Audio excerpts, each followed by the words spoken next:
Hello everyone, welcome to our YouTube channel. और आज की वीडियो में हम क्वेश्चन नंबर 11 से शुरू कर रहे हैं और ये है पेपर सीरोलॉजी का। ओके, ये पेपर है सीरोलॉजी का। इसके 10 क्वेश्चन हमने ऑलरेडी कवर कर लिया है। Jammu and Kashmir scientific officer examination previous year question paper. तो आज की वीडियो में हम क्वेश्चन नंबर 11 से शुरू करेंगे। जितने ज़्यादा से ज़्यादा क्वेश्चन हो सकते हैं इस वीडियो में हम डिस्कस करेंगे। Let's start with question number 11। Which of the following is not an ethical practice in forensic science. तो आपको ये बताना है कि फोरेंसिक साइंस में इनमें से कई सारे ऐसे ऑप्शंस हैं जो कि सही हैं और एक ऑप्शन ऐसा है जो कि गलत है, क्योंकि यहाँ पे क्या लिखा है, which is not an ethical practice. Forensic एक ऐसा सब्जेक्ट है जो हाईली इथिकल है। इसमें जो भी इंडिविजुअल्स होते हैं उनको हाईली इथिकल होना ही पड़ता है। सो ऐसा कौन सा ऑप्शन है जो कि इथिकल नहीं है। अनबाइज्ड एग्जामिनेशन करनी पड़ती है, अचीविंग कंपिटेंसी ये भी करनी पड़ती है, giving opinion in every matter even beyond expertise, ये तो नहीं कर सकते। Present accurate and complete data, ये भी करना पड़ता है। तो option C is correct option here, because this option is not an ethical practice in the field of forensic science. Next question, examination and handling of case involving family and friends falls under category of, किसके अंदर आता है, family और friends अगर involve हैं तो ये conflict of interest, lack of competency, tampering evidence, presentation of inaccurate data. तो ये कॉन्फ्लिक्ट ऑफ इंटरेस्ट पे आता है। ठीक है, किस पे आता है, कॉन्फ्लिक्ट ऑफ इंटरेस्ट के कैटेगरी में आता है। Next question, question number 13। Black powder is an example of blank explosive, molecular, composite, initiator और ऑल ऑफ द अबव, या फिर ऑल द अदर ऑप्शंस। ठीक है, इसका करेक्ट आंसर है ये कंपोजिट होता है। क्या होता है, कंपोजिट होता है। Black powder is an example of composite explosive. Okay, next question, question number 14। ये बेसिक फोरेंसिक्स की क्वेश्चन है। Question number 14, glass piece become very important evidence in case of murder, homicide, burglary and arson. So glass piece ना हर एक, जितने भी option है सब में ही बहुत इंपॉर्टेंट एविडेंस है, चाहे वो मर्डर हो, चाहे वो होमिसाइड हो, चाहे वो बर्गलरी हो, चाहे वो आर्सन हो। तो इसमें से आप कोई सा भी आंसर सेलेक्ट करोगे तो सही हो जाएगा। एंड एक्चुअल में ये ना क्वेश्चन डिलीट कर दिया गया था, मतलब प्लस मार्किंग सबको, सभी के सब एस्पिरेंट्स को दी गई थी, क्योंकि ये क्वेश्चन ही ऐसा था जिसमें हर एक आंसर करेक्ट है। Next question, question number 15। In the manufacturing of glasses selenium is used as, जब ग्लासेस बनते हैं, ग्लास मैन्युफैक्चरिंग का टाइम रहता है तो सेलेनियम एज अ क्या यूज़ होता है, formers, stabilisers, colourants and refining agent. तो ये एज अ कलरिंग एजेंट, जो डिफरेंट कलरफुल ग्लासेस होती हैं उसमें सेलेनियम यूज़ किया जाता है for different colour purposes. Okay, so ये एज अ कलरेंट यूज़ होता है। Next question, question number 16। Microscopic examination can be perform for the analysis of fibres, soil, glass and all of the above. तो glass के लिए भी हम करते हैं माइक्रोस्कोपिक एग्जामिनेशन, फाइबर के लिए भी करते हैं, सॉइल के लिए भी करते हैं।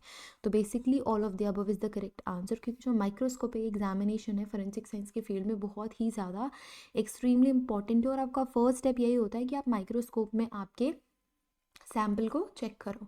Next question, question number 17। In a crime scene, if a crime scene is present in a residential area, which method is preferred for the search of crime scene। अगर रेसिडेंशियल एरिया पे है जहाँ पे बहुत सारे घर हैं, लोग रहते हैं, पार्क है, एक्सेट्रा एक्सेट्रा, तो आप कौन से सर्चिंग मेथड से एविडेंसेस को सर्च करोगे, zonal method, spiral method, strip method and all of the above.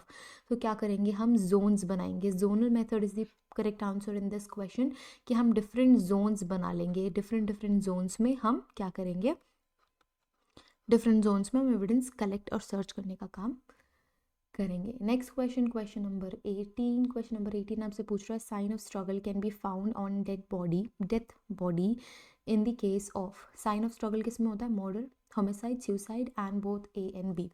तो देखो, साइंस ऑफ स्ट्रगल, पर्सन कब स्ट्रगल करेगा, जब उस पर अटैक किया गया है। तो होमिसाइड करेक्ट आंसर है। होमिसाइड में मतलब यही होता है किसी पे ज़बरदस्ती किसी को मारना। एंड मर्डर भी it is kind of similar to homicide.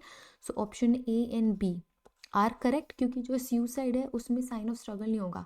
उसमें क्या होता है, साइंस ऑफ स्ट्रगल सिर्फ उसमें होगा जिसमें किसी पे अटैक किया गया है। सुसाइड में क्या होता है, self inflicted wounds, self inflicted wounds जो खुद से ही क्रिएट किए गए हैं, क्योंकि suicide is a self initiation. 19th question पे चलते हैं. If the pool of blood is found at a crime scene then blank can be used for the collection of blood. अगर पूल ऑफ ब्लड प्रेजेंट है तो हम किस तरीके से करेंगे? पिपेटिंग से. पिपेट से क्या करेंगे? पूल ऑफ ब्लड से हम ब्लड कलेक्ट करेंगे. ठीक है, स्वैबिंग तो काम नहीं आती, वैक्यूमिंग हम कभी नहीं करते ब्लड सैंपल सेलेक्ट करने के लिए. So pipetting is the correct answer. Okay, pipette की हेल्प से हम जो लिक्विड ब्लड है ब्लड पूल से कलेक्ट करेंगे. Next question, question number 20. Drug marks and teeth marks are the type of drag marks and teeth marks are the type of biological evidence, impression evidence, pressure evidence and odontological evidences. सो ये कैसा evidence है? Drag evidence या teeth mark. आप teeth mark देख के ओडोंटोलॉजिकल evidences पे search मतलब चले जाओगे, बट स्टिल इसका करेक्ट आंसर है इम्प्रेशन एविडेंस, क्योंकि क्या होता है? इम्प्रेशन क्रिएट होता है. प्रेशर एविडेंस जैसा कोई भी एविडेंसेस कैटेगराइजेशन किया ही नहीं गया है, तो it is impression evidence. Impression analysis के अंदर भी ये चीज़ें आती हैं. Okay, next question, question number 21. Selecting every 10th house for the sampling is called. so ये आपके स्टैटिस्टिक्स से है, सैम्पलिंग टेक्निक से है. हर 10वें घर को सेलेक्ट अगर आप करते हो तो ये किस तरीके की सैम्पलिंग कहलाती है? सीक्वेंशनल, सिस्टमेटिक, स्ट्रैटिफाइड एंड रैंडम. तो रैंडम तो हो ही नहीं सकती, स्ट्रैटिफाइड भी नहीं हो सकते. This is systematic sampling. हर 10वें घर को सेलेक्ट करना comes under systematic sampling. Next question, question number 22. The square root of average of sequence of deviations when such deviations for the value of individual items in a series are obtained from the arithmetic average is called as. इसका correct answer है standard deviation. Standard deviation. Okay, so standard deviation option C is the correct answer. Next question, question number 23. Which of the following is a non-parametric test? कौन सा non-parametric test है? बाकी सब में parameters है, but एक ऐसा है जिसमें parameters नहीं है. So बहुत easy straight question है. chi-square test एक ऐसा test है जिसमें parameters नहीं होते हैं. Next question, question number 24. The median of 3, 4, 5, 6 and 7 are. So इसका option है B 5. Next question, question number 25. Calculate the mode of a 3, 4, 7, 4, 7, 4, 1, 2. सो इसका क्या होगा? इसका ऑप्शन होगा 4, क्योंकि 4 ही क्या हो रहा है? रिपीट हो रहा है 3 टाइम्स, है ना. सो मोड हम क्या करेंगे? 4 को सिलेक्ट करेंगे. Next question, question number 26. Reports of government scientific expert is given under. किसके अंडर दी जाती है? Section 293 of CRPC, criminal procedure code के अंदर जो सेक्शन 293 है उसके थ्रू ही जो गवर्नमेंट साइंटिफिक रिपोर्ट है वो दी जाती है. Next question, admissibility of evidences falls under. कि वो कौन सा ऐसा एक्ट है जिसके अंदर एविडेंसेस एडमिसिबल होते हैं कोर्ट में, मतलब कोर्ट में एक्सेप्ट करे जाते हैं. So it's section 136 of Indian evidence act. So IEA का section 136 is responsible for the admissibility of the evidence. Okay, next question, question 28. Punishment of murder is given under. ये भी बहुत easy, straight और repetitive question है. punishment murder के लिए किसमें? 302 of IPC, Indian penal code penalisation का code है, मतलब सारी की सारी जो पनिशमेंट है वो इंडियन पीनल कोड के अंदर ही है. सो 302 is for punishment in 300 for murder. So 300 select नहीं करना है क्योंकि ये सिर्फ और सिर्फ एक्सप्लेन करती है मर्डर को, उसमें ये नहीं बता रही कि कितनी सज़ा होगी.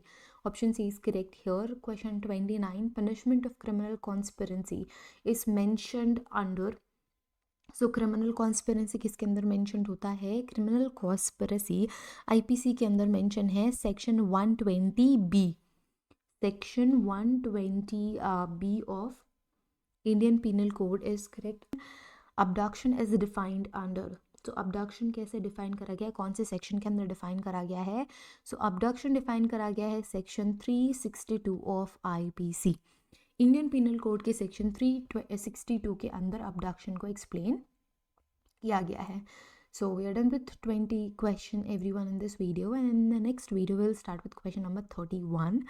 Share this video with your friends, and if you guys are interested to join our course, it's available in our application, जिसके लिंक आपको डिस्क्रिप्शन में मिल जाएगी, and course लिंक भी आपको डिस्क्रिप्शन में मिल जाएगी. So do check that out. See you guys in the next video. Till then, take care. Bye.